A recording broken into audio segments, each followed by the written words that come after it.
Welcome back to white chalk solutions. അപ്പോൾ SSLC വിദ്യാർത്ഥികൾക്ക് നാളെയാണ് മാത്സ് പരീക്ഷ വരുന്നത്. അപ്പോൾ നമ്മൾ ഈ വീഡിയോയിൽ നോക്കാൻ പോകുന്നത് നാളെ നിങ്ങളുടെ ചോദ്യപേപ്പറിൽ ഉറപ്പായും കാണാൻ പോകുന്ന 3 ക്വസ്റ്റ്യൻസ് ആണ്. ഈ ഒരു ടൈപ്പ് ക്വസ്റ്റ്യൻസ് ഇല്ലാത്ത ചോദ്യപേപ്പറിൽ ഇന്നേ വരെ ഉണ്ടായിട്ടില്ല. അതുകൊണ്ട് നാളത്തെ പരീക്ഷയിൽ നിങ്ങൾക്ക് ഉറപ്പായി ഈ ഒരു ടൈപ്പ് ചോദ്യങ്ങൾ കാണാനായിട്ട് പറ്റും. അപ്പോൾ വീഡിയോ അവസാനം വരെ കാണാനായിട്ട് ശ്രമിക്കുക. അപ്പോൾ നമുക്ക് സമയം കളയാതെ നേരെ വീഡിയോയിലോട്ട് പോകാം. അപ്പോൾ നമ്മുടെ ഫസ്റ്റ് ക്വസ്റ്റ്യൻ ഒരു ത്രികോണം വരയ്ക്കാനായിരിക്കും. അപ്പോൾ അതിൻ്റെ പരിവൃത്തത്തിൻ്റെ ആരം തരും. ഇവിടെ 3.5 സെൻറ്റിമീറ്റർ ആണ് തന്നിരിക്കുന്നത്. അതിൽ അളവുകളൊക്കെ എന്തായാലും വ്യത്യാസം ഉണ്ടാവും. പക്ഷേ ഈ ഒരു ടൈപ്പിൽ തന്നെ ആയിരിക്കും ഉറപ്പായും വരിക. അതേപോലെ നമുക്ക് 2 കോണിൻ്റെ അളവ് അല്ലെ 3 കോണിൻ്റെ അളവ് തരും. ഒരു കോൺ 50 ഡിഗ്രിയും രണ്ടാമത്തെ കോൺ 110 ഡിഗ്രിയുള്ള ഒരു ത്രികോണം വരയ്ക്കാനായിരിക്കും തരിക. അതേപോലെ ത്രികോണത്തിൻ്റെ ഓരോ മൂലകളും വൃത്തത്തിൽ തട്ടുകയും വേണം. ഇതേപോലെ ഒരു ത്രികോണം വരയ്ക്കാനാണ് വരിക. അപ്പോൾ അതെങ്ങനെയാണ് വരയ്ക്കാൻ നോക്കാം. അപ്പോൾ ആദ്യം തന്നെ 3.5 സെൻറ്റിമീറ്റർ ആരത്തിൽ ഒരു വൃത്തം വരക്കണം. അപ്പോൾ ആദ്യം തന്നെ നിങ്ങളുടെ കോമ്പസ് ഉപയോഗിച്ച് 3.5 സെൻറ്റിമീറ്റർ ആരത്തിൽ ഒരു വൃത്തം വരയ്ക്കുക. അത് കഴിഞ്ഞതിന് ശേഷം നമ്മൾക്ക് തന്നിട്ടുള്ള കോണുകളൊക്കെ എഴുതുക. 50 ഡിഗ്രി അതേപോലെ 110 ഡിഗ്രി. ഇവിടെ 2 കോണുകൾ മാത്രമേ നമുക്ക് കിട്ടിയിട്ടുള്ളൂ. മൂന്നാമത്തെ കോണ് കണ്ടെത്തണം. അപ്പോൾ മൂന്നാമത്തെ കോണ് കണ്ടെത്താൻ വേണ്ടി നമ്മൾക്ക് എല്ലാവർക്കും അറിയാം, ഒരു ത്രികോണത്തിൽ എല്ലാ കോണുകളും കൂടി കൂട്ടിക്കഴിഞ്ഞാൽ 180 ഡിഗ്രിയാണ് ഉണ്ടാകുക. ഇവിടുത്തെ 2 കോണുകളും കൂടി കൂട്ടി നോക്കിയിട്ട് 180 ഡിഗ്രി ഉണ്ടോ നോക്കുക. അപ്പോൾ 110ഉം 50ഉം കൂടി കൂട്ടിക്കഴിഞ്ഞാൽ 160 മാത്രമേ വരൂ. അപ്പോൾ 180 വരാൻ വേണ്ടി 20 കൂടി കുറവുണ്ട്. അപ്പോൾ നമ്മുടെ മൂന്നാമത്തെ കോണിൻ്റെ അളവ് 20 ഡിഗ്രിയാണ്. അങ്ങനെ നമ്മൾ ഈ 3 കോണും കണ്ടെത്തിയതിന് ശേഷം ഓരോ കോണിൻ്റെ ഇരട്ടി എടുക്കുക. അപ്പോൾ 20 കോണിൻ്റെ ഇരട്ടി 40, 50 കോണിൻ്റെ ഇരട്ടി 100, 110 കോണിൻ്റെ ഇരട്ടി 220. അങ്ങനെ നമ്മൾ ഓരോ കോണിൻ്റെയും ഇരട്ടി എടുക്കുക. ഇനിയിപ്പോൾ നമ്മൾ ഈ ഒരു കിട്ടിയ അളവിലാണ് നമ്മുടെ ആദ്യത്തെ ത്രികോണം വരയ്ക്കേണ്ടത്. അപ്പോൾ നമ്മൾ ഇതിൽ ഏറ്റവും ചെറുതായിട്ടുള്ള അളവ് എടുക്കുക. ഇതിൽ ഏറ്റവും ചെറുത് 40 ഡിഗ്രിയാണ്. അപ്പോൾ നമ്മൾ നേരത്തെ വരച്ച വൃത്തത്തിൻ്റെ ആരത്തിൽ പ്രൊട്രാക്ടർ ഉപയോഗിച്ച് 40 ഡിഗ്രി ഒരു വര വരയ്ക്കുക. അതിനുശേഷം രണ്ടാമത്തെ ഏറ്റവും ചെറിയ അളവ് നോക്കുക. ഇതിൽ 100 രണ്ടാമത് വരുന്നത്. അപ്പോൾ നമ്മൾ ഇപ്പോൾ വരച്ച വരയിൽ നമ്മുടെ പ്രൊട്രാക്ടർ വെച്ചിട്ട് അവിടെ 100 ഡിഗ്രിയിൽ ഒരു വര വരയ്ക്കുക. ഇനിയാണ് നമ്മൾ ത്രികോണം വരയ്ക്കാൻ പോകുന്നത്. അപ്പോൾ എയിൽ നിന്ന് ബിയിലോട്ട് ഒരു വര വരയ്ക്കുക.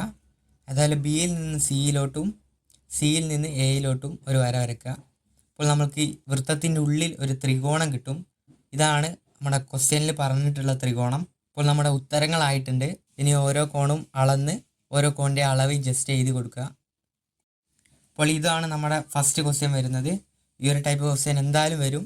അപ്പോൾ ഈ ഒരു ടൈപ്പ് ക്വസ്റ്റ്യൻസ് ഒക്കെ ജസ്റ്റ് ഒന്ന് പ്രാക്ടീസ് ചെയ്ത് നോക്കുക. അപ്പോൾ നമുക്ക് അടുത്ത ക്വസ്റ്റ്യനിലോട്ട് പോകാം. അപ്പോൾ നമ്മുടെ രണ്ടാമത്തെ ടൈപ്പ് ക്വസ്റ്റ്യൻസ് ഇങ്ങനെ ആയിരിക്കും വരിക. അപ്പോൾ നമ്മുടെ രണ്ടാമത്തെ ടൈപ്പ് ക്വസ്റ്റ്യൻ ഈ ഒരു രീതിയിലായിരിക്കും വരുന്നത്. നമുക്ക് 2 അളവുകൾ തരും. ഇവിടെ 6, 5 സെൻറ്റിമീറ്റർ ആണ് വരിക. അപ്പോൾ നമ്മുടെ ക്വസ്റ്റ്യനിൽ പറയുന്നത് 6, 5 സെൻറ്റിമീറ്റർ അളവുകളുള്ള ഒരു ചതുരം വരച്ച് അതിൻ്റെ അതേ പരപ്പളവുള്ള ഒരു സമചതുരം വരയ്ക്കാനായിരിക്കും വരിക. അപ്പോൾ അതെങ്ങനെ ചെയ്യാമെന്ന് നോക്കാം. അതുമല്ലെങ്കിൽ നിങ്ങൾക്ക് അളവുകൾ തന്നിട്ടില്ലെങ്കിൽ അതിൻ്റെ പരപ്പളവ് തന്നെ തരും. അപ്പോൾ പരപ്പളവ് തന്നു കഴിഞ്ഞാൽ അത് നമ്മൾ സെൻറ്റിമീറ്ററിലോട്ട് മാറ്റണം. അപ്പോൾ 6, 5ൻ്റെ പരപ്പളവ് നോക്കുകയാണെങ്കിൽ 30 സെൻറ്റിമീറ്റർ ആണ്. ജസ്റ്റ് ഗുണിച്ച് നോക്കിയാൽ മതി. അപ്പോൾ നിങ്ങൾക്ക് 20 സെൻറ്റിമീറ്റർ പരപ്പളവുള്ള ഒരു സമചതുരം വരയ്ക്കാൻ പറഞ്ഞു കഴിഞ്ഞാൽ നിങ്ങൾ 5 × 4 ചെയ്യണം. അപ്പോൾ 5 × 4 ആയിരിക്കും അതിൻ്റെ അളവ് വരുന്നത്. അപ്പോൾ ആ ഒരു രീതിയിൽ ചെയ്യാം. അപ്പോൾ ഈ ഒരു രീതിയിലുള്ള ഒരു ക്വസ്റ്റ്യൻ വന്നു കഴിഞ്ഞാൽ എങ്ങനെ ചെയ്യാമെന്ന് നോക്കാം. ആദ്യം നമ്മൾ ആ ക്വസ്റ്റ്യനിൽ പറഞ്ഞതുപോലെ തന്നെ ഇതേ അളവിലുള്ള ഒരു ചതുരം വരക്കണം. 5 സെൻറ്റിമീറ്റർ ഒരു ഭാഗത്തും 6 സെൻറ്റിമീറ്റർ മറ്റൊരു ഭാഗത്തുമായിട്ട്. ഇതിൻ്റെ കോണുകളൊക്കെ 90 ഡിഗ്രി തന്നെ വരണം. അത് ഒരു രീതിയിലും തെറ്റിപ്പോകാൻ പാടില്ല. ഇപ്പോൾ നമ്മൾ ഒരു ഭാഗത്ത് 6 സെൻറ്റിമീറ്റർ മറ്റൊരു ഭാഗത്ത് 5 സെൻറ്റിമീറ്റർ ഉള്ള ഒരു ചതുരം വരയ്ക്കുക. എന്നിട്ട് ഈ 6 സെൻറ്റിമീറ്ററിനോട് 5 സെൻറ്റിമീറ്റർ നമ്മൾ കൂട്ടി വരയ്ക്കുക. അപ്പോൾ ഈ ഒരു വര ആകപ്പാടെ 11 സെൻറ്റിമീറ്റർ ഉള്ളൊരു വര ആയിട്ടുണ്ടാവും. അപ്പോൾ ഇതിന് ശേഷം നമ്മൾ ചെയ്യേണ്ടത് ഇതിൻ്റെ സെൻറ്റർ കണ്ടെത്തുക എന്നുള്ളതാണ്. ഒരു 11 സെൻറ്റിമീറ്ററിൻ്റെ കറക്റ്റ് സെൻറ്റർ കിട്ടണം. അതിനുവേണ്ടി നമ്മൾ ഈ ഒരു ഭാഗത്തും ഈ ഒരു ഭാഗത്തും നമ്മുടെ കോമ്പസ് വെക്കുക. കോമ്പസിൽ എത്ര അളവെടുക്കാമെന്ന് വെച്ചാൽ നിങ്ങൾക്ക് ഇഷ്ടമുള്ള എടുക്കാം. 5 സെൻറ്റിമീറ്ററിൽ കൂടുതൽ എടുക്കുക. എന്നിട്ട് 2 ലംബ സമവാചികൾ വരയ്ക്കുക. 2 ലംബ സമവാചികൾ വരച്ചിട്ട് അത് തമ്മിൽ നമ്മൾ കൂട്ടിമുട്ടി ഒരു വര വരയ്ക്കുക. ഈ വര വരക്കുന്ന സമയത്ത് നമുക്ക് ഇവിടെ ഒരു പോയിന്റ് കിട്ടും. ഈ ഒരു വരയിൽ അതാണ് ഇതിൻ്റെ കറക്റ്റ് സെൻറ്ററായിട്ട് വരുന്നത്. അപ്പോൾ ഇത് ശരിയാണോ എന്നറിയാൻ വേണ്ടി കോമ്പസ് കുട്ടി രണ്ട് ഭാഗത്തേക്കും ഒരേ അളവാണോ എന്ന് നോക്കിയാൽ മതി. ഒരേ അളവാണെങ്കിൽ ഇത് ശരിയാണ്. ഈ ഒരു രീതിയിൽ വരച്ച് കഴിഞ്ഞാൽ എന്തായാലും ശരിയാവും. അതിനുശേഷം നമ്മുടെ ആ സെൻറ്ററിൽ നമ്മുടെ കോമ്പസ് വെച്ചിട്ട് ഈ ഒരു രീതിയിൽ ഒരു വൃത്തം വരയ്ക്കുക. അപ്പോൾ വൃത്തം വരയ്ക്കുന്ന സമയത്ത് ഈ ഒരു 2 പോയിന്റിലും ഒരു വൃത്തം ടച്ച് ചെയ്യും.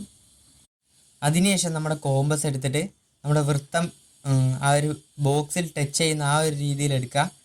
ഈ ഒരു വശമാണ് നമ്മുടെ സമചതുരത്തിൻ്റെ ഒരു വശമായിട്ട് വരുന്നത്. അത് 4 ഭാഗത്തേക്കും നോക്കിയിട്ട് കറക്റ്റ് വെച്ചിട്ട് ഒരു ചതുരം അവിടെ നമുക്ക് വരക്കാനായിട്ട് പറ്റും. അപ്പോൾ നമുക്ക് ഈ ഒരു ഭാഗത്ത് ഒരു സമചതുരം കിട്ടിയിട്ടുണ്ട്. അപ്പോൾ ഇതിൻ്റെ പരപ്പളവ് നമ്മൾ നോക്കുകയാണെങ്കിൽ 30 സെൻറ്റിമീറ്റർ ആയിരിക്കും. അപ്പോൾ ഈ ഒരു സമചതുരം നമ്മൾ ജസ്റ്റ് ഒന്ന് ഷെയ്ഡ് ചെയ്ത് കൊടുക്കുക. അപ്പോൾ ഇത്രയേ ഉള്ളൂ. ഈ ഒരു ടൈപ്പ് ചോദ്യം നിങ്ങൾക്ക് ഉറപ്പായിട്ട് വരാൻ നല്ല ചാൻസ് ഉണ്ട്. ഇനി നമ്മൾക്ക് അടുത്ത ചോദ്യത്തിലോട്ട് പോകാം. അപ്പോൾ നമ്മുടെ 3ാമത്തെ ടൈപ്പ് ക്വസ്റ്റ്യൻ വരുന്നത് തൊടുവര വരക്കാനായിരിക്കും. ഇത് നിങ്ങൾക്ക് ചോദ്യപേപ്പറിൽ എന്തായാലും കാണുന്ന ഒരു ക്വസ്റ്റ്യനാണ്. അപ്പോൾ ഇവിടെ വരുന്നിരിക്കുന്നത് 3 സെൻറ്റിമീറ്റർ ആരമുള്ളൊരു വൃത്തം വരക്കാനാണ്. നിങ്ങൾക്ക് 3.5 സെൻറ്റിമീറ്റർ ഒക്കെ ആവാം. അപ്പോൾ നമ്മൾ 3 സെൻറ്റിമീറ്റർ ആരെടുക്കുന്നു, ഒരു വൃത്തം വരക്കുന്നു. അതിനുശേഷം കേന്ദ്ര ബിന്ദുവിൽ നിന്ന് 7 സെൻറ്റിമീറ്റർ അകലെ പോയിൻ്റ് ഇടാനാണ്. അത് നിങ്ങൾക്ക് 6 ഒക്കെ ഉണ്ടാവും. അപ്പോൾ കേന്ദ്ര ബിന്ദുവിൽ നിന്നാണ് നിങ്ങൾ വരക്കേണ്ടത്. കേന്ദ്ര ബിന്ദുവിൽ നിന്ന് സ്കെയിൽ വെച്ച് 7 സെൻറ്റിമീറ്റർ അകലെ ഒരു പോയിൻ്റ് ഇടുന്നു, അതിലോട്ടൊരു വര വരക്കുന്നു. എന്നിട്ട് അതിന് നമ്മൾ പി എന്ന് കൊടുക്കണം. അതിനുശേഷം പി എന്ന ബിന്ദുവിൽ നിന്ന് വൃത്തത്തിലോട്ട് തൊടുവരകൾ വരക്കാനാണ് പറഞ്ഞിരിക്കുന്നത്. അപ്പോൾ അതെങ്ങനെ വരക്കാമെന്ന് നോക്കാം. അതിനുശേഷം നമുക്ക് തൊടുവരകൾ വരക്കാൻ വേണ്ടി പി എന്ന ബിന്ദുവിൽ നിന്നും ഒ എന്ന ബിന്ദുവിൽ നിന്നും ലംബ സമവാചികൾ വരക്കണം. ലംബ സമവാചികൾ അത് തമ്മിൽ വരച്ചിട്ട് ശേഷം അത് തമ്മിൽ കൂട്ടിമുട്ടിക്കുക. അപ്പോൾ നമുക്ക് ഈ ഒരു വരയുടെ സെൻറ്ററിലായിട്ട് ഒരു പോയിൻ്റ് കിട്ടും. ഇനി ഇത് നമുക്ക് ആൻസർ കിട്ടിക്കഴിഞ്ഞു. ഇനി ഈ ഒരു പോയിന്റിൽ നമ്മൾ കോമ്പസ് വെച്ചതിന് ശേഷം നമ്മളൊരു വൃത്തം വരക്കണം. എന്നിട്ട് പി എന്ന ബിന്ദുവിൽ നിന്ന് ഈ ഒരു വൃത്തത്തിലോട്ട് വരച്ചു കൊടുക്കുക. അപ്പോൾ നമ്മുടെ തൊടുവര കഴിഞ്ഞിട്ടുണ്ട്.